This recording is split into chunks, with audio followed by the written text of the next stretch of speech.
Hello, everybody. Oh no, did we lose Andrea? Are you there? Yes, we got you back. Okay, good. Hello, everybody. This is Constance from Mysterious Galaxy. I am very, very excited because to kick off this week, we have a mysterious and thrilling event.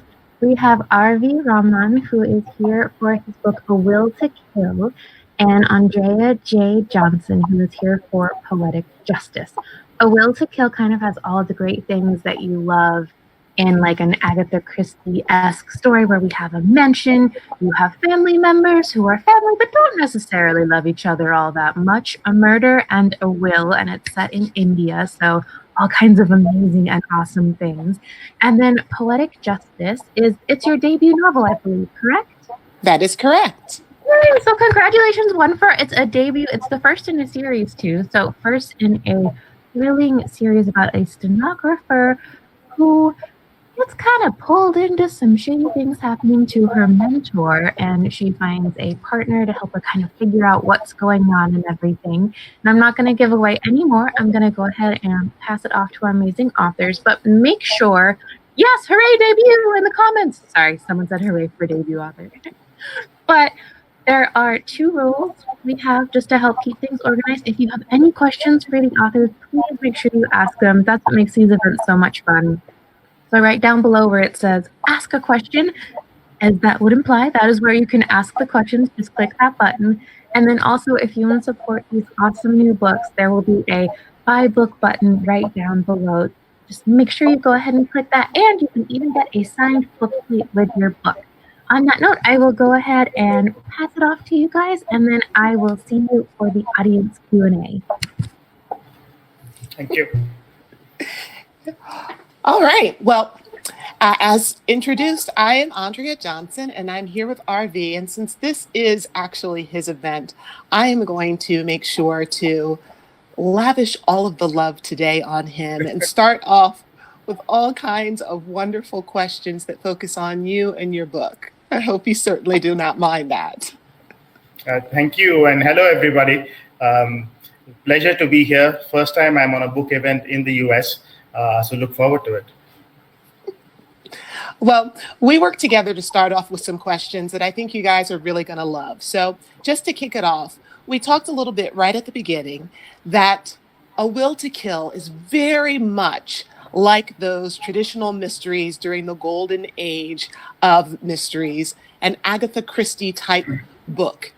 And so I was wondering, what influenced you to write a novel of that ilk? Because if we take a look at your background, you started off with epic fantasies and corporate thrillers, but now this mystery is very different. What brought you to this turn?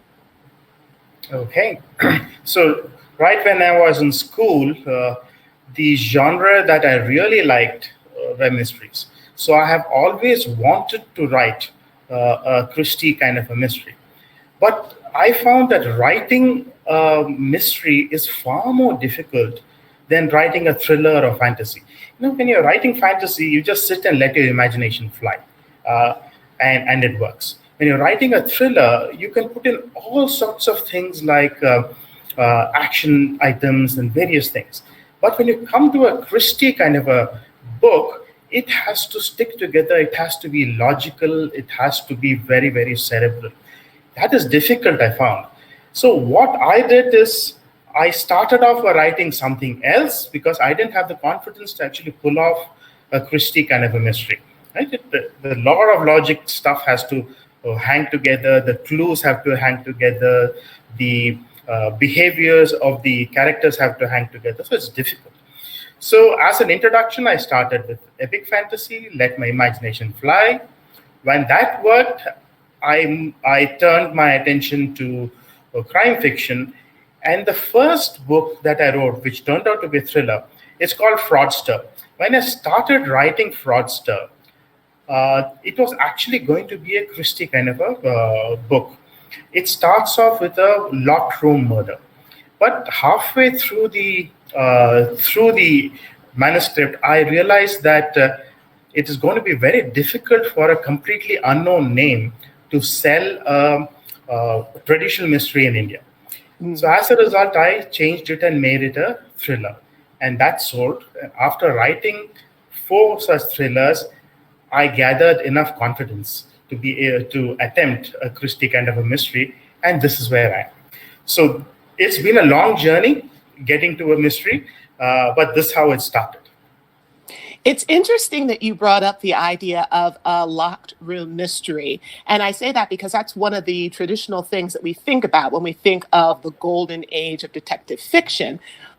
But even though you didn't do that in this novel, A Will to Kill, you do have a lot of those elements with regard to, like we talked about at the beginning in the intro, family elements, this sort of love-hate between family and building the suspects that way. You have a lot of parties where all of the suspects are together and people are coming in and out, and we use that timing to later on figure out how the murder occurred. You even give us, and this is what I found most interesting about the book, is you give us some diagrams and drawings to help us better understand how things unfold. And I think that that is very classic, very reminiscent of early detective fiction. I'm wondering, obviously, I see why you did it, but I'm wondering if you got any feedback or pushback from that when you were first writing it from people who maybe didn't understand the genre as fully as you obviously do. Yeah. At least with the Indian publishers and the Indian readership, I didn't get any pushback at all. In fact, many of them appreciated the diagrams. My own view was that when one is trying to communicate a certain setup, be it a building with rooms or a manor and its grounds and various things, you can use a lot of words to communicate how it is going to look. I found it a lot more efficient to be able to just draw a diagram. That way, like we say, 1,000 words is a big picture kind of a thing. So it communicates very, very effectively. Those of us who continue to read the Golden Age mysteries really do like these diagrams. So to answer your question, Andrea, I actually got a lot of encouragement, not only in this book, but even my earlier thrillers have diagrams. Oh, So, okay. yeah. And of course, my fantasy always has diagrams because every good fantasy book has a map. so, Right. so that's how it started. And is this something which some of the publishers or the readers in the US push back on? Well, I'm not 100% sure because I'm fairly new to the business, but it's not something that you see a lot of in what we think of as the traditional mystery genre. Now, most people don't necessarily think of traditional mysteries. They use the term cozy mystery, and those often revolve more so around a job. And so the job itself becomes sort of the map, the sort of through line that people use to determine how the mystery is going to be solved, what tools they're going to use, or what aspect of the sleuth's personality is going to push them through to the end. So the diagrams are something that have, in a way, fallen by the wayside, but people who are familiar with traditional mysteries as a whole, going back to the early 1900s, are very familiar with that. And that's one of the reasons that I appreciated it so much. Coming to your book, Andrea, Poetic Justice, the murder takes place in a courtroom. And there is a corridor, there are various rooms. Did you consider having a diagram?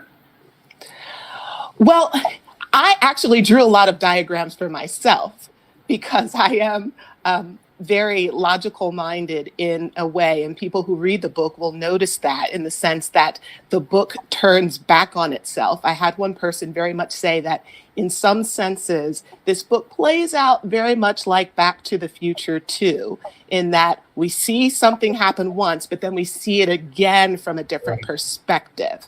And so the thought didn't cross my mind, but I definitely used it as a tool for me to make sure that the story aligned the way that it should have. I really wanted, as an author, for the idea of the court reporting and the using of the transcript to be key. So that plays out through interactions that show the actual court reporting process, as well as looking into recordings and videotapes. So we have that feel of a diagram because people are watching videotapes or rereading reenactments, but we don't actually have that there because I didn't really know how I would do something like that for a book. It would have been interesting to have a diagram as well. Personally, I like it because I'm a huge fan of Golden Age.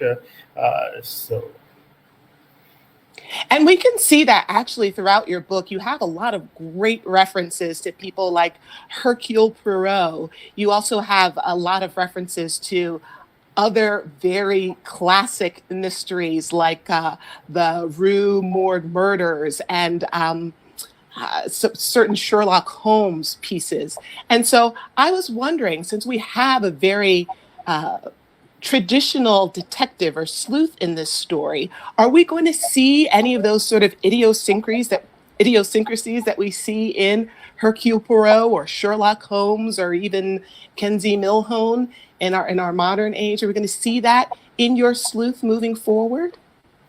When I was creating this character, one of the elements was exactly what you said, some kind of a quirk, something peculiar about the person. So when I went back and looked at what kind of a quirk I should introduce, I found that most of the things I could think of were already taken up. So there was very little left.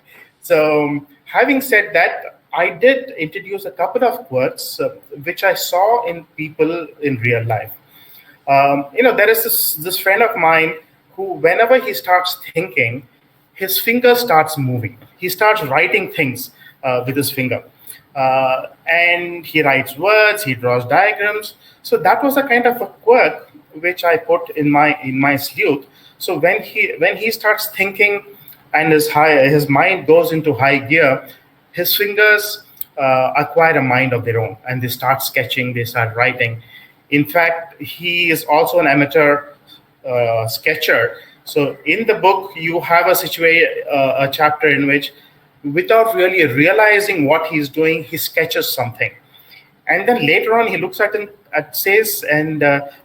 and feels that, oh, this is what I sketched. And that has a link to the solution. So his subconscious works through his fingers, and it gives him insights. So he's a person with a lot of imagination. So even in the subsequent books, you will see that his imagination takes flight, and sometimes it also assaults him. He finds it difficult because he starts seeing certain things. So this is a man with a lot of imagination and very talented, and his fingers acquire a mind of their own and they start drawing. Well, that's very much in keeping with what we've been talking about all along, making it clear to the audience through different means and modes, be it diagrams, be it conversations, be it sketches with the sleuth there in his subconscious mind working. That's all fantastic. So tell us more about the series. Do you want to give us a hint about perhaps what the next book may be about? Sure. This series is going to take readers to remote parts of India. India, as you know, is a very old, very large country, extremely diverse. It's only in the last 70 years or so that it's actually a country. Before that, it was probably 20 different kingdoms or things like that. So what I want to do is to take my readers to different parts of this country. When you have people from overseas visit India, they go to the popular spots like the Taj Mahal and some of those.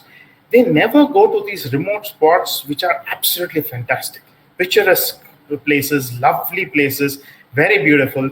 So in this series, each one of my book is going to be set in a different location in remote India. So this first one, A Will to Kill, is situated in the hills of southern India called the Nilgiris, very misty place. That's where it is. My next book is on the banks of a river beside an old kingdom, which is about 300-400 years old. And there is a legend in the story about that old kingdom. So here on the banks, there is a group of archaeologists who are digging, and they come across a legend and they defy the legend. and somebody gets killed. So it's a different spot on the banks of a river. The third book, which also I have written, is in the Himalayas. It's in the foothills of the Himalayas, in the shadow of one of the tallest peaks in the world, and there again a murder takes place. So that's how it's going to be. My fourth book is going to be in a desert. Wow. So this is a series for people who love setting and rich locations. Absolutely fabulous. You talked a little bit at the beginning of that answer about diversity, and that was one of the things that struck me about this book. Quite obviously, it's set in India, but you have a lot of women in this book. You even have a character who is disabled, and I think you do a fantastic job of finding ways to make those characters subvert the sort of stereotypes that we feel when we hear, like, okay, well, we have a woman who's leading this particular portion of a story, or we have a disabled person, so we have to think of certain limitations. But you go far beyond that and subvert any sort of regular stereotype that may come up. Did you want to speak to the audience perhaps about how you managed to accomplish that, or what you think is important about having diversity in fiction? Okay, so in answering that, let me extend your question to beyond books and also talk about films and TV as well. Sure.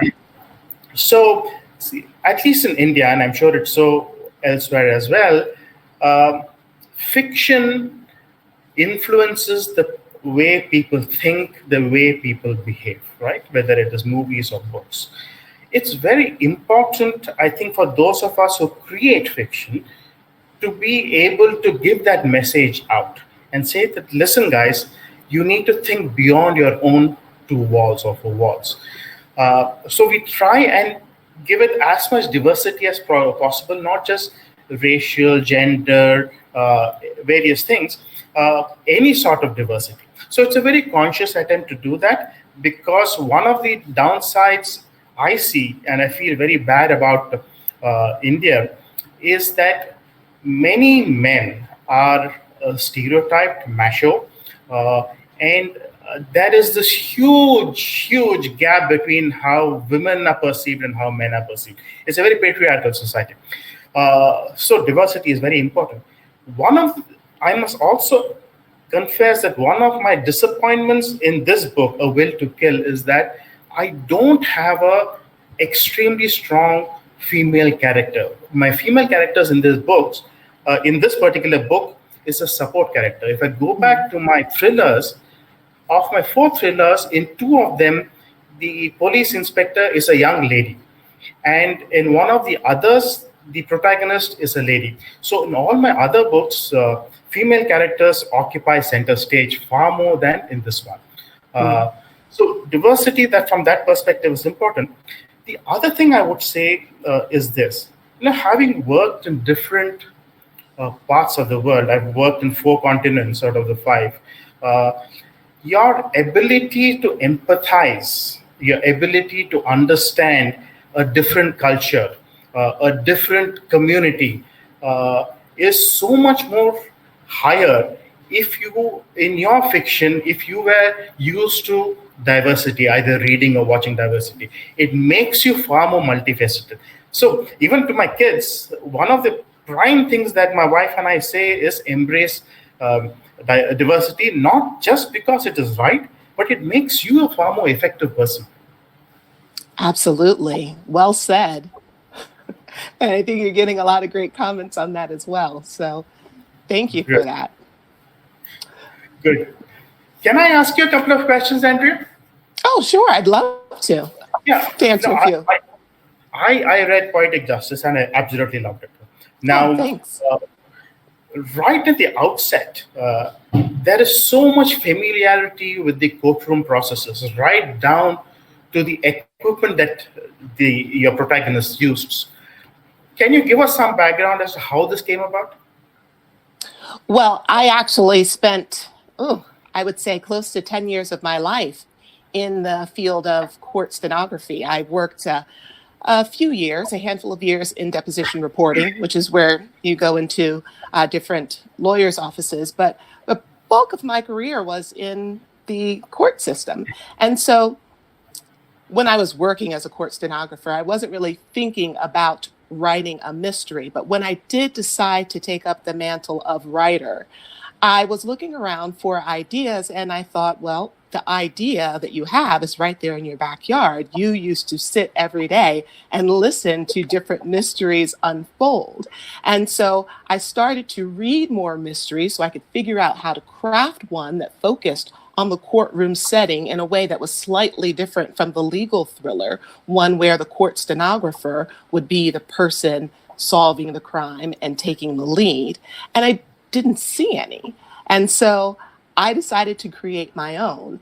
And I figured part of that, we talked a little bit earlier, or at least I talked a little bit earlier about cozy mysteries. And a cozy mystery typically in the States has a lot to do with the profession. I figured I would take a lot of that professional knowledge I had with regard to the equipment, the shorthand machine, the CAT software that's used, the type of language that one uses to do the shorthand process, and make that all part of the mystery, thereby giving the audience absolutely something new that they've never seen before to learn, but also playing into that professional aspect that is the underlying backbone of every cozy mystery, whether it be a baker or someone who sews or someone who creates crosswords for a living. I was bringing something new to the genre by having the court reporter be the focus, have the court reporter tools be the means through which they solve the mystery, but then also have that sort of cross-genre backdrop where it's a cozy mystery in a courtroom so that we have also that sort of legal thriller feel at the same time. Figured it was a way to bring something new.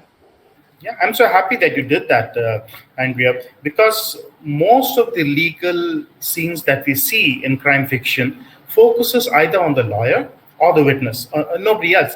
Even the judge is a bystander in many ways. Now, going back to your career as a court reporter, what went through your mind when you sat there and watched a court case being played out, right? You're a spectator. Your primary focus is to take down what is happening, but you're seeing different characters there having different perspectives. Somebody who's clearly guilty, pushing something, some argument, somebody who's defending something else. As a spectator, what goes through your mind? Well, there's two answers to that question. As a court stenographer in the courtroom, oftentimes you are so in the zone, so focused on what you're doing, you don't necessarily pay attention to the courtroom in the same way that you would if you were, say, someone in the jury box or someone in the gallery. But you are more familiar with the players in the room. You're more familiar with what the judge does, what the prosecuting attorney does, what the defense attorney does, how the jury should be reacting, and what sort of reaction the lawyers want from the jury in that space. So in that respect, as someone who has knowledge about how the courtroom should play out, that's the perspective from which I wrote the book. If I wrote the book from my actual perspective as a court stenographer on a daily basis, that would be a lot of, oh, my grocery list, or, oh, let me think about what I'm going to do at the gym the next day, because your mind is in another zone. It's kind of like translating a language, essentially, when you're doing court stenography. So I wanted to focus on actually providing a different perspective, and that perspective being the expectation of what people should do rather than what they're actually doing in the courtroom. Great. And I must say that your writing doesn't look like a debutante's writing. If I take the first chapter, for example, it's so effective purely from a writing perspective. What you do is you lull the reader with a very smooth flow of events, and suddenly at the end of the chapter, there is one huge twist right at the end of first chapter. Did you plan this out, Andrea? Yes.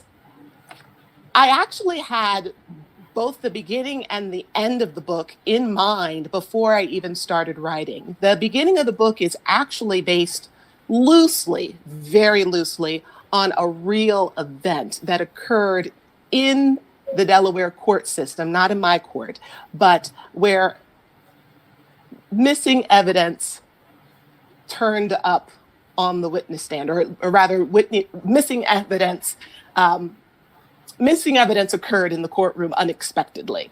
And so my moving forward with the book was basically a what if process. What if evidence went missing? What if the court reporter decided to do something about it? What if someone died in the process of trying to figure that out? And so the book was written from that series of questions. And then I had a very specific image for the end. So really, a lot of the process, once I finished the first couple of chapters, was trying to figure out what clues I need to put together so that I can get to that end image. And I had a very clear end image that deals directly with the title of the book, Poetic Justice, the idea that everything that one does, what goes around comes around, the idea of karma for everybody in the book. So that's where it came from. And it was a clear impetus from the very beginning. Wonderful, extremely well done. One last question. Are we going to see more of Victoria, or are they going to be in your future novels, or are they going to be different characters? We're going to focus most definitely on Victoria, and you'll see a lot of the same characters in the next book. She's actually moving on in the next book to a much more serious murder, this time still in the courthouse. There is a bomb threat that goes on, and she finds herself in the middle of it to the point where she thinks she may be the next target. So she tries to unravel that in her next mystery, and uses her co-workers this time to help her figure out exactly who the culprit is. Wonderful. Look forward to it. Thank you. Thank you. So I don't know how much time we have left, but I think it may be a good idea for us to share our social media for anybody who may care to learn more about where we are and what we're doing in the future with our writing. Sure. You want to go first, RV? Sure. Okay, can you repeat that? I missed you. Oh, I was just saying, we have our moderator popping back in, so it looks like we're all set up to move on to the question and answer from the audience. But before we do that, did you want to share anything about where people can go to find more about you and your books? Sure. I am on FB, Twitter, Instagram, but the best way to reach me is through my website, which is rvraman.com, rvraman.com. Through that, you can get to the other social media platforms also. There is a contact page there where you can send me a mail. Happy to reply to them. Awesome. And folks can find me on Instagram, Twitter, and my website. It's all the same, AJ the Novelist. Simple as that. Awesome. Sweet. So make sure you go and follow them so that when new books come out, you get all of the updates. And let's go ahead and jump into the questions. So the first question we have is from Lillian, and it says, I really like that you write different genres. Do you feel this hampers or supports your career as an author? How did you broach that as an author, especially with your agents, publishers, etc.? Oh God, I missed that again. I'm sorry. Oh, you're fine. It's the internet is a fickle friend, but it is. I really like that you write different genres. Do you feel this hampers or supports your career as an author? How did you broach that as an author, especially with your agents, publishers, etc.? Okay, different genres. I started writing epic fantasy with absolutely no thought for publishing at all. So publishers didn't enter the picture at all. I wrote it for my kids when they were in school. I have two boys. Both of them are great fans of Middle Earth, Lord of the Rings. So they said in one of those dinner table conversations, they said, let's create a world of our own. And we did that. And that's what became a 500,000-page series of 4 different books, right? And as far as my publishers are concerned, I write my my fantasy in a different name, in a pseudonym called Kevin Dim, and I have self-published them on Amazon. So I didn't go to my publisher. I did have a pushback from a publisher when I moved from thrillers to mystery. In fact, my first publisher, Hachette, who published my thrillers, did not publish my Will to Kill. Will to Kill was published by HarperCollins, and now the US is being published by Polis. So the publishers are particular about sticking to a genre. As far as my career as a writer is concerned, I really won't call it a career. It's a hobby. It's a hobby, post-retirement hobby for me. I want to do different things. In fact, I've started writing a science fiction. Whether I publish it in a known name or unknown name is secondary. So I just do it for myself. Oh, I love that. That's like the true spirit of like creating and writing and doing it from such a pure creative heart. So that's such a beautiful answer. I love that. The next question we have is, when you approach the start of a series, what elements do you put in place to set yourself up for subsequent books? Or do you prefer to write the books as they come? And this is a great question for both of you since you're both writing series. Okay, so let me just go first, Andrea, with this particular Will to Kill. When you read this book, you will find that there isn't too much about the protagonist's backstory. So what I am planning to do is to give bits and pieces of the backstory in the first 3 books. So it's over the first 3 books, if you're going to know more and more about that person. If I go back to my earlier books, when I plan out my protagonists, I try to make sure that their interests are wide enough so that I can write multiple stories with them. Their characteristics are generic enough that I can do that. If I go back to one of my thrillers where this lady inspector is the protagonist, I've made her interest wide enough to cover all kinds of white-collar crime, so I can have multiple books there. And even her personal life, it comes out in pieces. I've already written 2 books about her, with her, the protagonist. But in my 3rd book is when I'm going to talk about how her father died. He was killed by whoever. So you think of a bunch of things, and then you take only a small set of them and put them in the first book. Kind of like cookie crumbs a little bit. Andrea, what about for you? What was your approach to writing the first book in your series? Well, even though my publisher is marketing my book as a thriller, I like the term cozy thriller. And I like that term because even though there are some thriller aspects with it being in the courtroom, being legal thriller-esque, it does very much follow the cozy format. And the cozy format really is a community setting. So we have Victoria as the main character, and we'll see her as the lead throughout. But in the first book, we're given a wide range of other characters that are in her orbit. We meet her mother, we meet her best friend, we get a love interest a pseudo love interest is midway in the book. And we meet a host of characters who we'll see again in future books. And so often when I introduce those people, I'll introduce something that on first blush will seem sort of innocuous. For example, there is a restaurant that people in town frequent called Cooper's, and it's a dive bar, and it's owned by a man named Ian Cooper. And I gently just toss out a couple of times that he looks a lot like Clint Eastwood, and he used to be a NASCAR driver.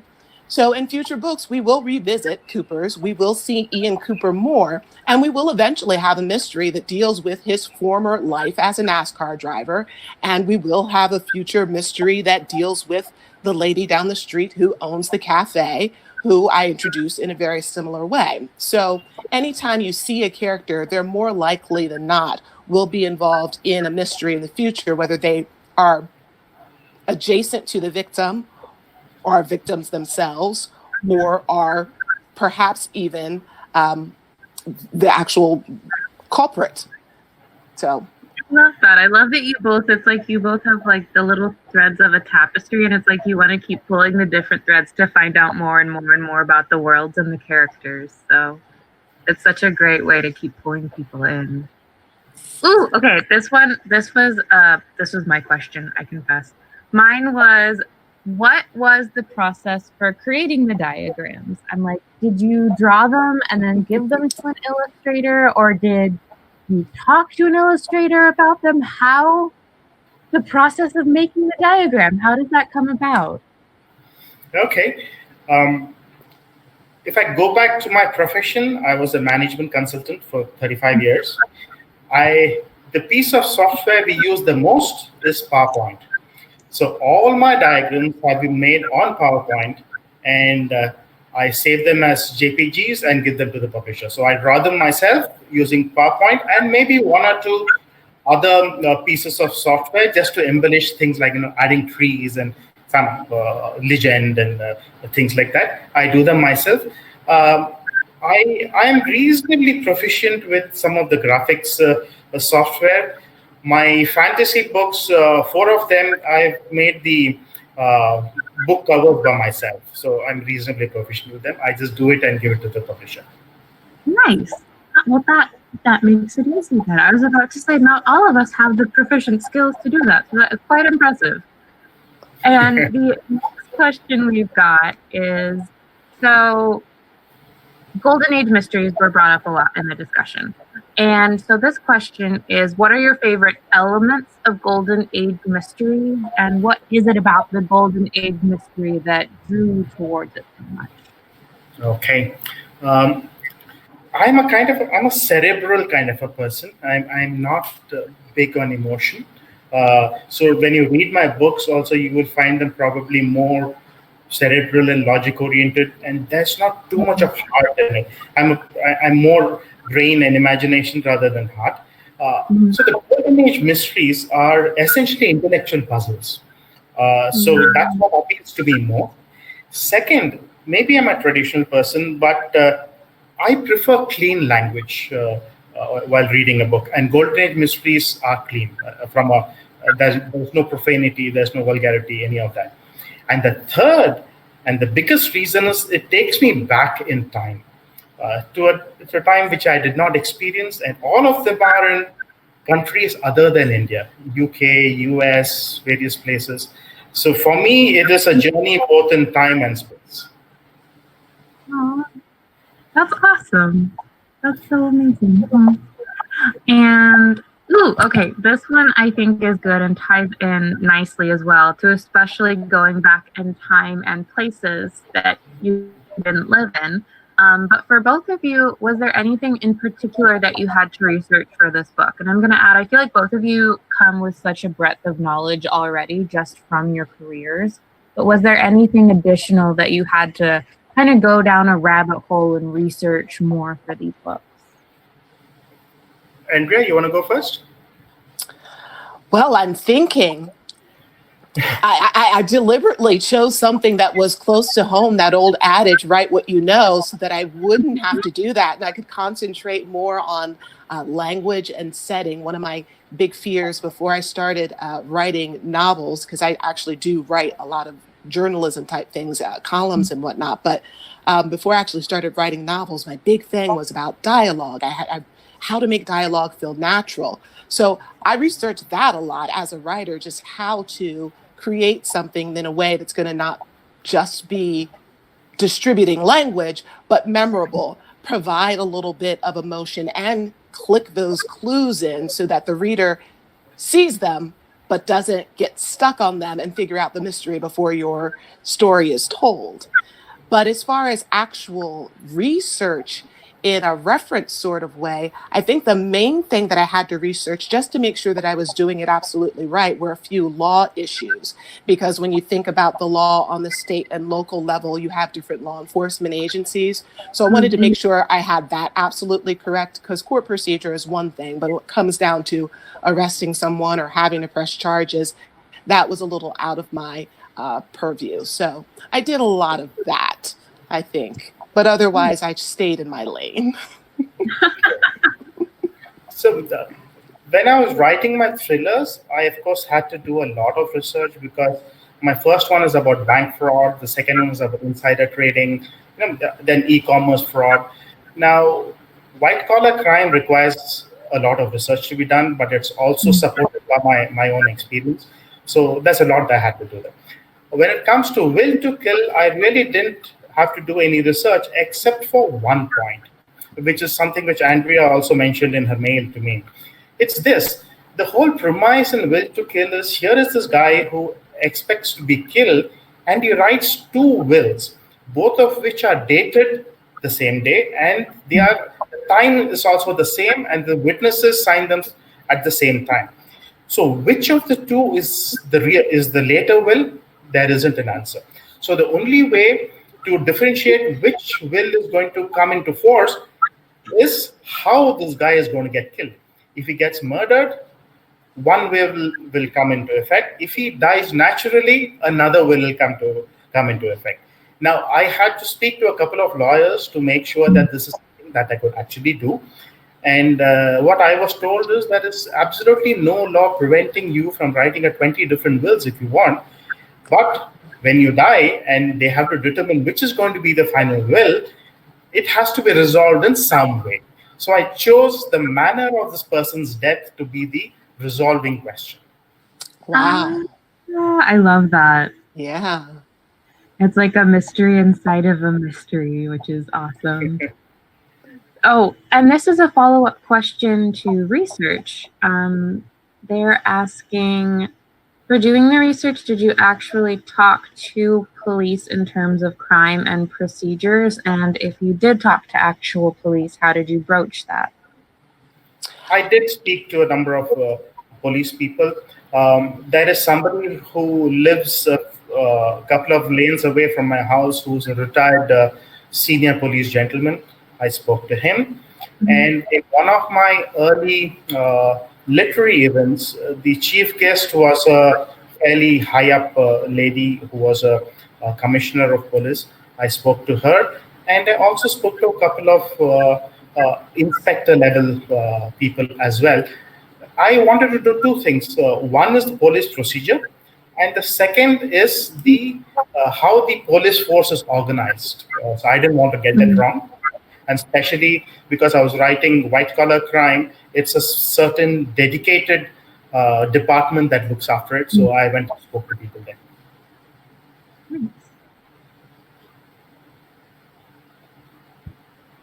Andrea, what about you? Oh, yes. I actually did speak to law enforcement when I did my research. I, of course, did my internet research first, because anytime you speak with someone who is a law enforcement or attorney, they are time crunched. So you want to make sure you go in, obviously, with your questions set. But I did verify with, fortunately, I know a lot of people. So I did verify with the local police. My town is set in Delaware, but it's a fictional town. So I went to the town on which I base my fictional town to get some information from the local police. And then I also spoke to a state trooper. And then the third set of law enforcement, the tier of law enforcement, is the actual set of police who guard the courthouse. And I had a few friends that I still remembered from when I worked at the courthouse who I contacted to speak with. So I'm fortunate to still have some of those ties from my experience in working in law enforcement adjacently. But in the future, I may have to do some more real digging. And I actually look forward to that, because the grand part of being a writer is actually learning something new and applying that to your work. So that's so interesting. And I can't lie, I've always wondered, like, how do the police who like guard courtrooms and stuff, I'm like, how do they stand there for so many hours without falling asleep or getting bored? I'm like, they must have like the most amazing willpower like ever. Because I was like, I would be out like a light. I would be like in smooth down. And so this is a question I always kind of like to ask, and I think it's a great question to wrap up with. But it is, what part of this book brought you the most joy to write? And which part was the most kind of tricky, which gave you the most difficulty? Okay. what gave me most joy was actually coming up with the setting and the premise of the book, right? Plotting the murder, etc. What I didn't like most is editing that came from my publisher. So that's what it was. Well, the aspect of writing Poetic Justice for me that was most joyful, since it was a cozy mysteries are supposed to have sort of an up at the beginning, an immediate hook. And then in the middle of the story, there's usually some kind of second murder or twist. And in my book, in the middle, there's actually a big festival that's based on a really real festival that's located right here in the Delaware area where my story is set. And it's unique to Delaware. And I really enjoyed being able to introduce that festival because it's a festival about elections. So it's very apropos. It's called the Return Day Festival, but in my book, it's called the Post-Election Festival. And I figured that that was more to the point. It's a festival that happens after each election where every party, Green Party, Democrats, Republicans, come down to the town square. They have a party and they literally bury a hatchet in a show of bipartisanism. Now, obviously, since I'm writing a murder mystery, I turned that event on its head, but it was a proud moment for me to be able to display something that was very unique to the area of the Delmarva Peninsula, the Delaware, Maryland, Virginia area, and show that event, particularly in this particular age where we're dealing with just that very issue. The thing that was hard for me about the book was really kind of just letting it go. One of the things that you pointed out here is that this is my debut novel, but what you guys may not know, it's the debut novel that I wrote as part of my graduate study. So it is actually my graduate thesis. So this is a novel that I worked on and I worked on and I worked on, and actually letting it go and being out into the air and the world where people are going to read it and judge it. That's the nerve-wracking thing right now for me. It's probably part of the reason why I'm having a hard time talking about it, because for me, it's my baby. So the hard part is letting my baby go out into the world. And I think that ties into something that RV said as well, is how like editing can be the hardest thing, and letting it out into the world is that like when it's your creative child and you get to incubate it and keep it safe and in a very loving place, and then you have to let it out into the world and it's like, no, but also such an amazing feeling as well, because then people get to love it and celebrate it with you. Yeah. So it's definitely the two sides of that coin. Well, we are at time for the event, so I want to thank all of the readers for joining us and for their questions. I want to thank RV and Andrea so much for joining us as well. And keep ahead and make sure you're looking out, because it sounds like the next book coming out from both of you are going to be more books in these series, which is always super exciting. Well, awesome. Go ahead. Yeah, thank you very much for hosting us. And thank you, Andrea. I've really enjoyed this. So thank you. Thank you, you guys. I appreciate the opportunity, and I loved meeting you both. It's always fun to talk mysteries and talk books. Yay! So everyone, make sure that you go out and purchase A Will to Kill and Poetic Justice, and we will see you at the next event. Have a good night, everyone. Goodbye.